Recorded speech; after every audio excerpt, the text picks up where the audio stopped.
really delighted Jay could be here tonight. He's got a great story, and I'm not going to go into his bio because I want you all to hear his story. But he's been a great supporter of the Rothman Institute. He sits on our board.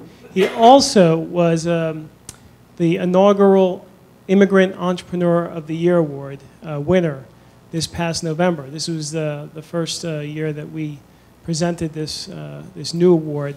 And he was traveling, doing some business development overseas, and could not be here on November 20th to accept his award. So I'm going to just give it to him tonight. And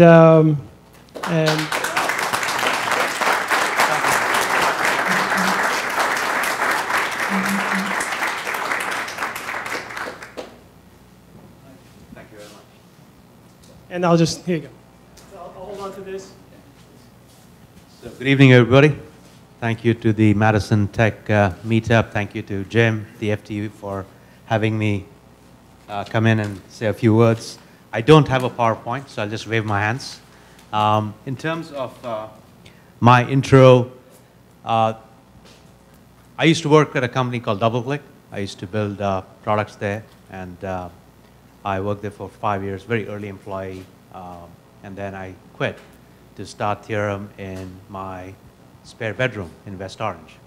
So the genesis of that was, you're all, for the most part, a lot of entrepreneurs here. So the genesis was, even though I'm a product guy at heart, I saw a need for a services company. And there's a lot of, innovation going on in the digital marketing space, the internet advertising space. So I said, why not start a very specialized technology services company that focuses on digital marketing and internet advertising. So that's what we do. So we do, 3 things for our customers in the digital marketing space. We build the actual ads that run inside of mobile devices, inside of apps, on websites. So we do the actual build. We take the storyboards, we take the mock-ups, and we build it that will run in an optimal way. Then we deploy campaigns at mass scale. We deploy campaigns on email, on social, on mobile devices, obviously.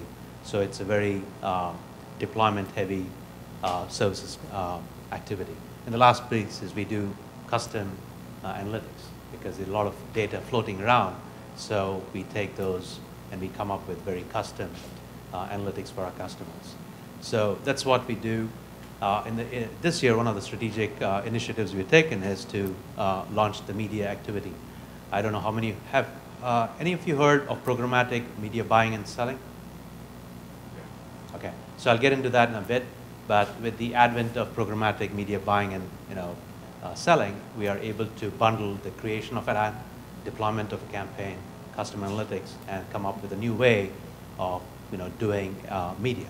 So that's our story. We have about 150 customers. There might be some names you recognize, like Microsoft, Google, Yahoo, Facebook. We have offices. I'm based in Chatham, New Jersey. We are moving to new offices in about 30 to 45 days. We'll hold about 100+ people there, about 18,000 square foot. Offices in the Dominican Republic, in Santo Domingo. We need bilingual skills, Spanish and hourly coverage for Latin America and North America.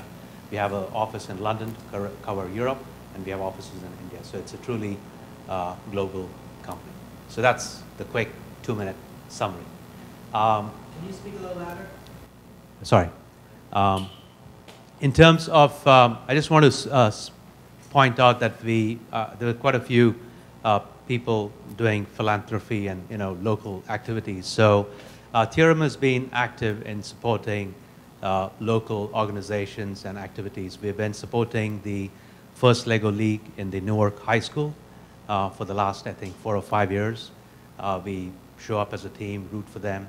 We have been, I'm on the National Board of Advisors for Grameen America. How many of you have heard of Grameen America? So we do that. We've been very active in supporting their opening of their branch office in Jersey City.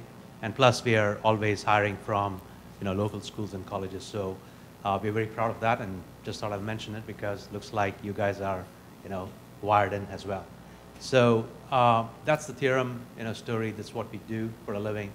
I just thought I would share some high-level observations in terms of technology and entrepreneurship and do a little more deeper dive into digital marketing and internet advertising to see, to share some of the trends that our business, our clients, and myself, we see.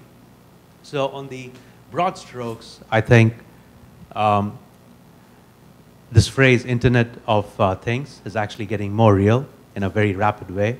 So if you look at what Nest does in your houses, in terms of how it collects data, how it monitors and manages how you use your energy usage, that's a very powerful statement.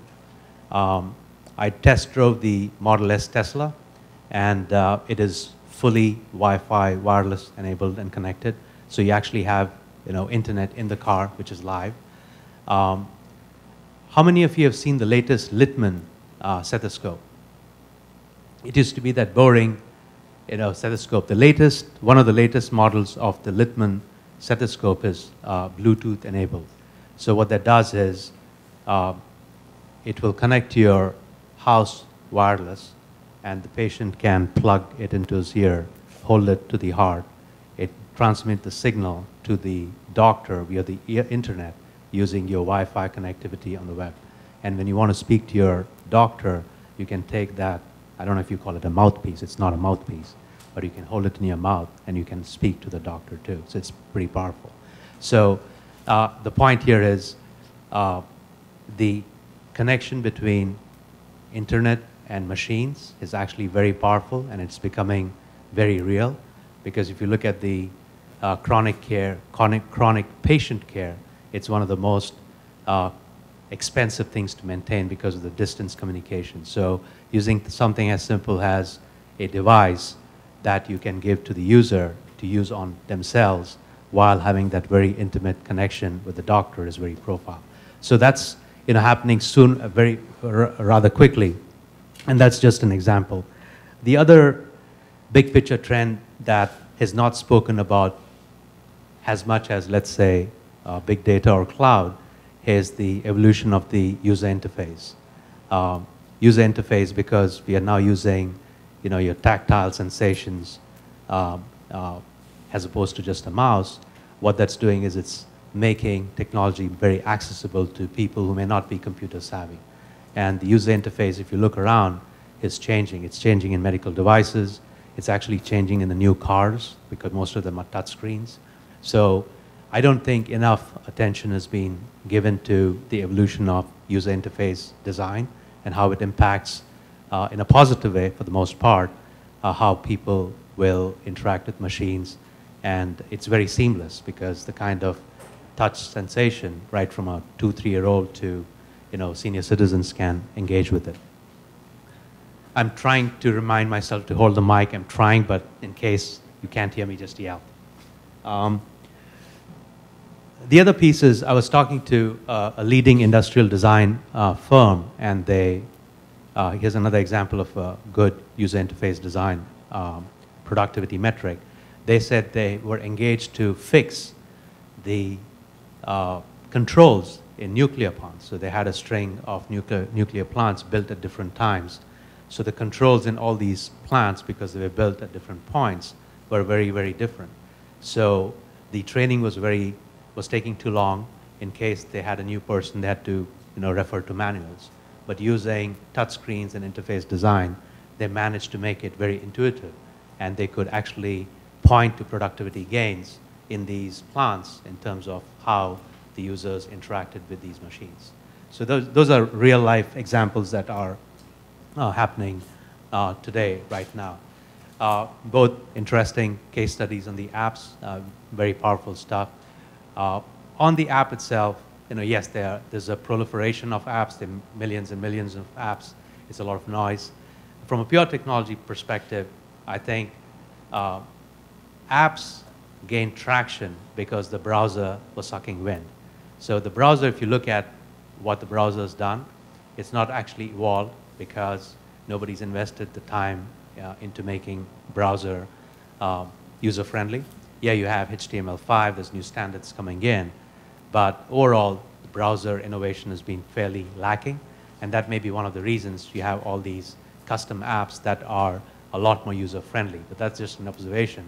It's really tough to, have that kind of a rich engagement within a browser, but I think if the browser starts to take hold, then you will start to see a lot more easier design that will run cross-platform as opposed to making it for iOS and Android. So those are the top 2 or 3 areas that I thought I would share with you. Diving in, I'll talk about maybe 4 or 5 trends in the digital marketing, internet advertising space. We build ads. We actually build the ads that run inside of browsers and apps. So broad strokes, if you apply the 80-20 rule, 80% of the ads we build are on iOS and 20% on Android, which is reverse in terms of some of the metrics I heard right now. Because paid content, when it is consumed, has a higher threshold for quality of ads, and that is easier to manage in the iOS because of the uniformity of the device. So it is actually counterintuitive when you look at the stats, because you always look at the stat in the context of what the story is.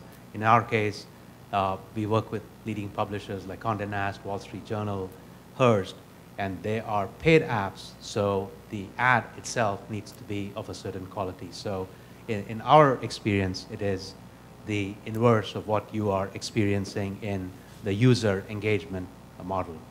And within that, if you have to take the 80-20 rule again, 80% of the ads that we are building that is on paid content is running inside of iPad, and the balance is on the iPhones, because the consumption of content is higher in iPad because of the display area.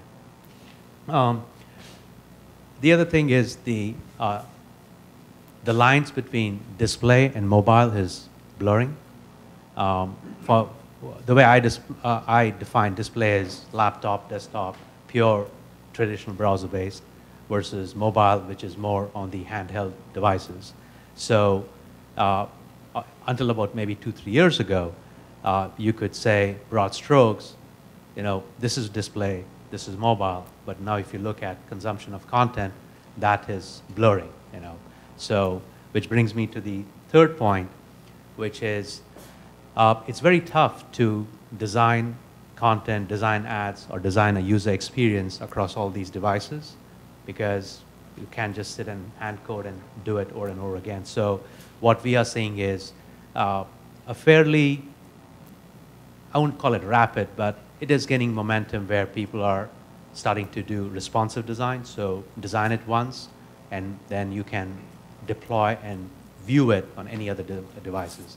So responsive design, HTML5 are going pretty much hand in hand.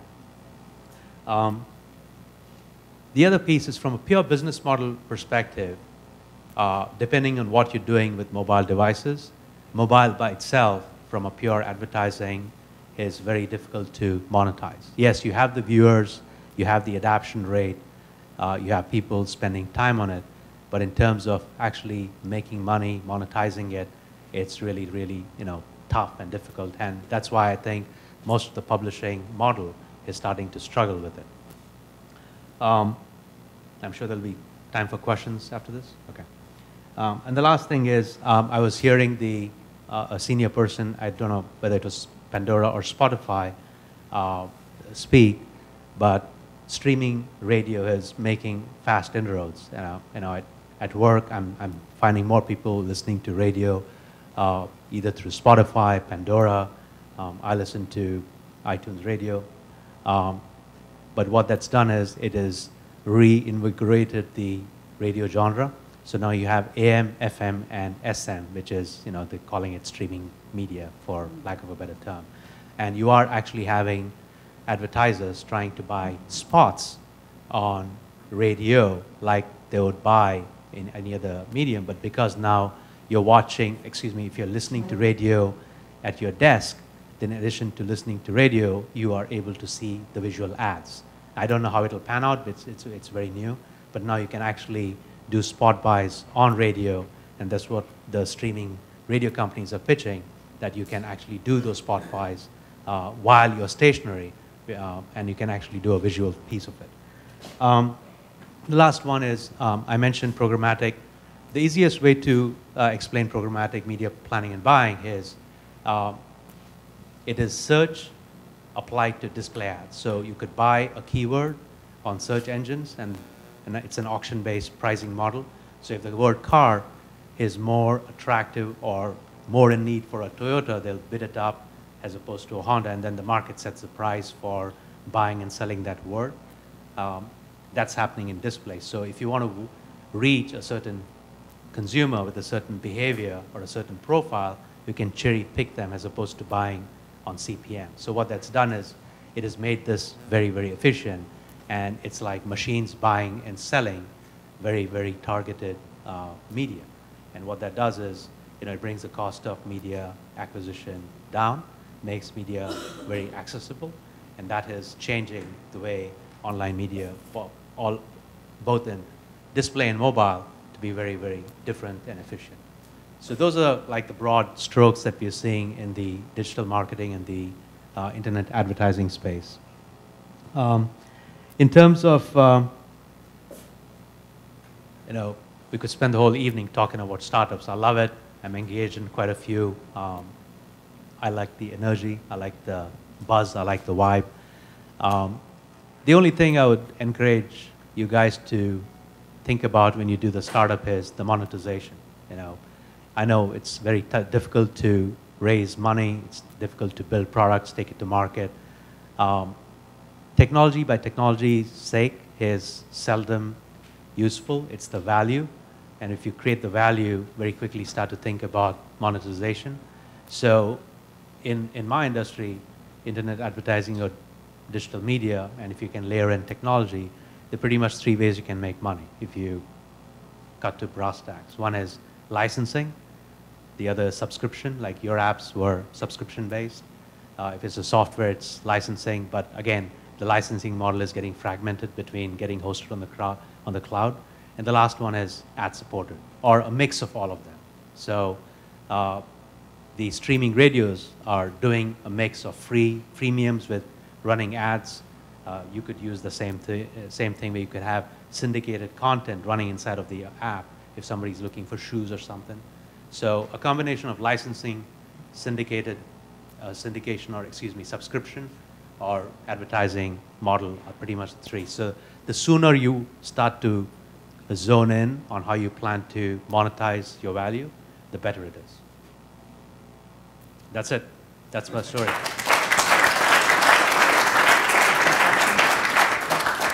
All right, we got a quick hand up there. Do you have any metrics around how many people like to see ads versus people pay not to see ads when they're building devices? No. Repeat the question. Sorry. Are there any stats for people who will opt out of ads versus pay for the content? That's the question. I don't know the numbers, but I suspect it will be different based on the content itself. I will not pay for radio. Okay, I'm cheap. That's just what it is. But I know a lot of guys at work, they're very fussy. They'll say, and I don't mind the ads. Ironically, I'm in the ad business, but I block an ad off, so I'm guilty of that. But at work, if I split the population, the more recent college graduates are very fussy. Some guys mix music, they say Spotify, and they'll pay $9.99. So that's just an example. So if you look at the content, the category, I think that number will change. How do you deal with web extensions like ad block? Yes, I am. So the question is, how do we deal with web extensions like ad block? That is something the owner of the content will need to deal with. We create the ad. You don't do anything for that. No. Yeah. Have you ever considered a service of really, really annoying ads to convince people to pay money to subscribe to Spotify? I mean, you could.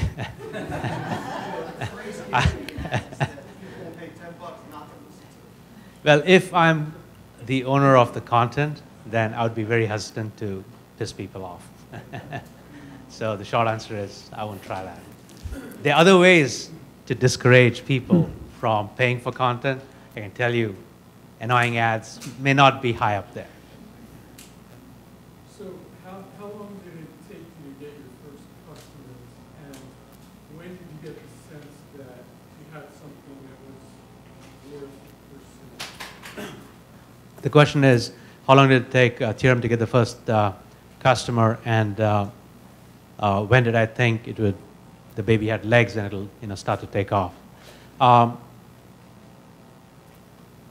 24 hours. I quit DoubleClick and they were my first client. So that's the short answer, but that's an unfair answer. It took a year for other clients to come in. But then you may have a client, but will they pay for it?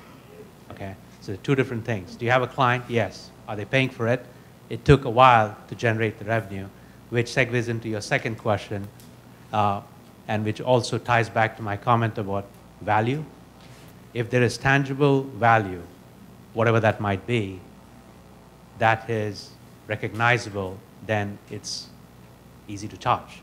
And so for the first year, it was less revenue, it was the value, right? Are you happy? Are we responding to you? Are our SLAs up to your satisfaction? So by focusing on that satisfaction and the value, then we said, okay, now you got to start paying us. And my philosophy is the market sets price. You don't set the price. Eventually economics takes over, whether you're selling cookies, streaming radio, music, whether you're offering service. The value you create will determine what you can charge, and that's when you do the math and then you start to scale it up. It's easier to do it in services, less on the technology where the upfront cost is fairly significant. But if I had to start a tech business, I would use the same methodology, which is focus on the value and then look at the revenue next. Yes? Did you start your business on the technology analytics side or the creative side? Great question. The question is, of the three services, what did we start with? We started with deployment because it is a recurring problem. Campaign start, campaign ends. Campaign start, optimize it, campaign ends. So when one ends, the other begins. So there was that ongoing need, if you will. So we focused on that. Once we did that, because we were so close to the process, then the next logical thing was, hey, I need some help with custom analytics because it's not telling me the answer. We diversified into that. The actual ad build is the last thing because it is only in the last 4 years was the need for high-end ads that ran inside mobile started to come up. And because it is not an ongoing need, at scale it is, but in the early days it would be tricky. So that's the rationale and that's how we started. Go ahead. The speaker from said that we haven't got people because we haven't started spending money on ad tech. So how would you, as a consultant, advise them to spend money on your services?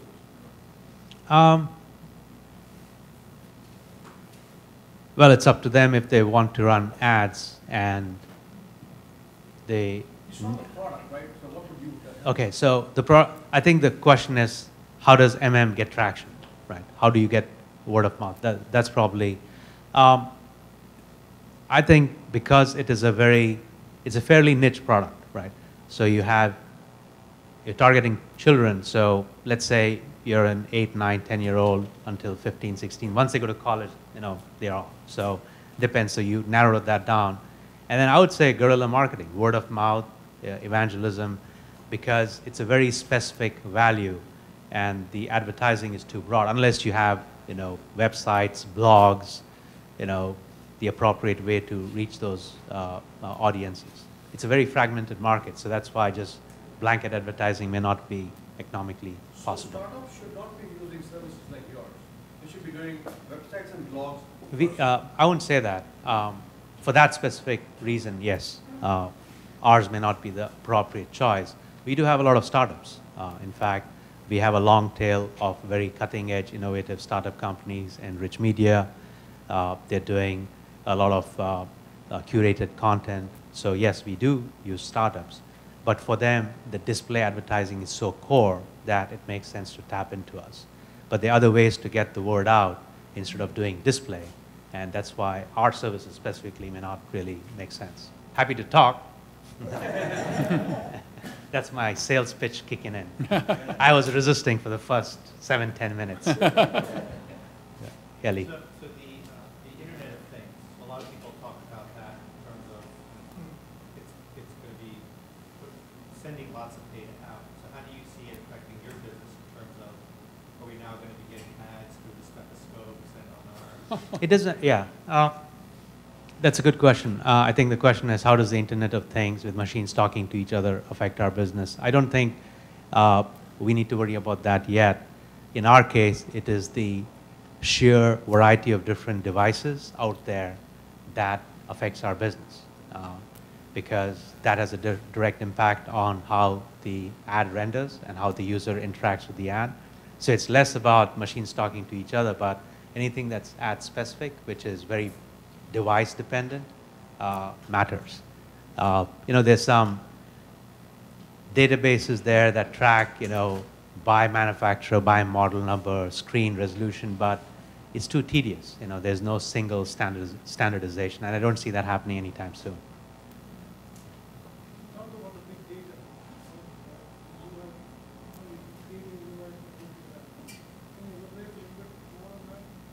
Yeah, are we doing any, the question is, are we doing anything with big data in our business? Not big data per se. It depends on how you define big data, but I'll tell you, sometimes we analyze cookie level data in ad server logs to do attribution. So if you saw 4 ads, but you went to the site and you made the purchase, doesn't mean the ads didn't play a role, right? So how do you tie that together? So yes, we touch granular data. You could call that big data because the sheer volume of the data. But to your point, yes, online advertising, digital marketing is creating a lot of data constantly being overlaid. Yes, we do that. Are you concerned about privacy implications of all the data collection? It doesn't affect our business because we don't own the content.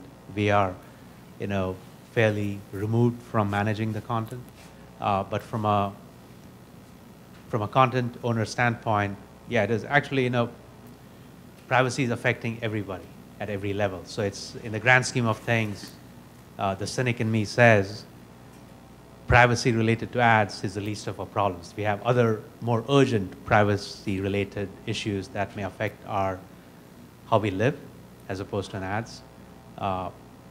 But in terms of direct impact, the industry is fairly mature. We have the IAB that has some standards in place. Most publishers have good privacy policies in place. So from a industry monitoring standpoint, it's very mature because that's the livelihood. And it's always been a challenge. How do you do advertising while respecting people's privacy?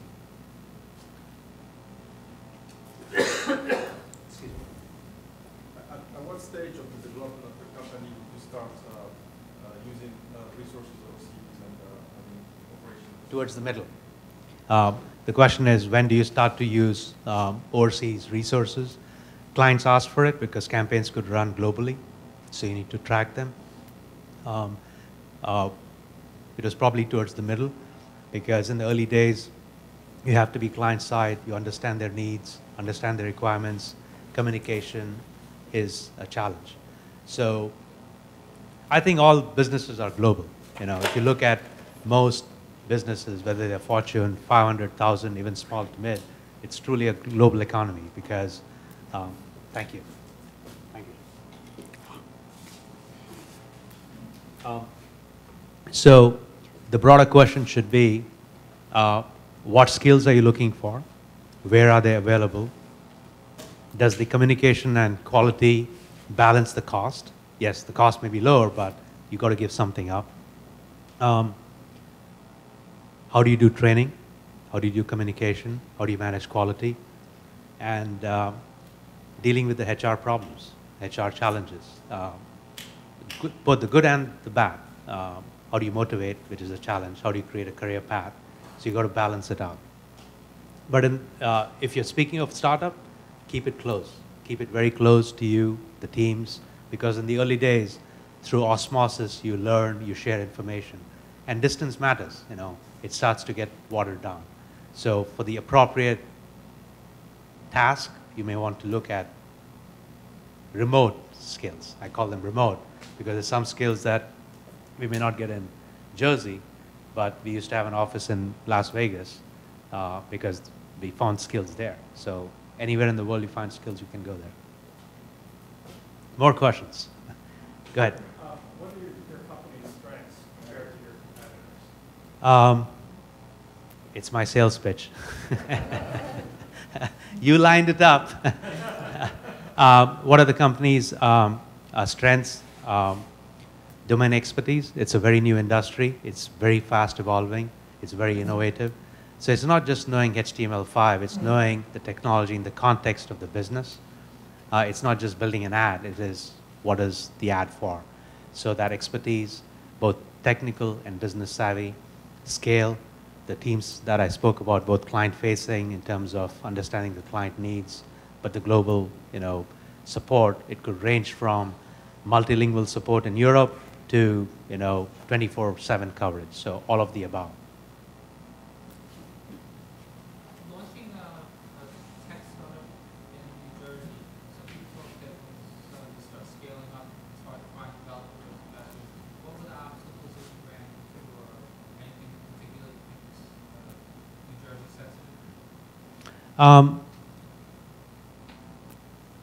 The East Coast is competitive because if you look at the concentration of tech companies, it starts all the way from, let's say, the Boston area, which is very heavily funded in terms of VC activity. Same with New York. In fact, New York has made a very strong comeback in terms of coming up with really strong tech companies. Jersey is strong in telecom, then you go all the way down to Virginia. So that's your belt. I think that if you position your company well, you're able to attract talent in Jersey to stay in Jersey because you see a lot of reverse commuters. I was talking to people before that there's a lot of talent going into the city because it's more concentrated there. But if you're able to create a quality, you know, company in terms of experience and the career path, I think there's enough talent in Jersey. You spoke about talent and migrating, you know, specialties. Are you seeing any new regions around the world that you might locate an office or offshore? So the question is, are there any other places on the globe which is, you know, got the advantage in terms of skills and talent? I think Latin America is immensely talented. Before we settled on Dominican Republic, which by the way we were very pleased with. I didn't go to, but I looked at countries like Panama, Puerto Rico, but they're very expensive. Costa Rica, we had other competitors there, but all that, the whole region has got very good school system, bilingual, and you have to know English to graduate. There's a very good tech focus. Costa Rica is big. In fact, Microsoft has got a massive R&D facility in Costa Rica. When it comes to creative talent, Uruguay, Argentina, and Brazil are very big. The holding companies have a lot of big production centers there in terms of print design and graphic design. So Asia takes the limelight, but actually Latin America is pretty good, and good bandwidth too, because off Central America, I think that's where the fiber optics crisscross, and that's why you had a concentration of call centers there. All right, maybe, is there one more? All right, good. All right, guys, thank you. Thank you so much, Gary. That was fantastic.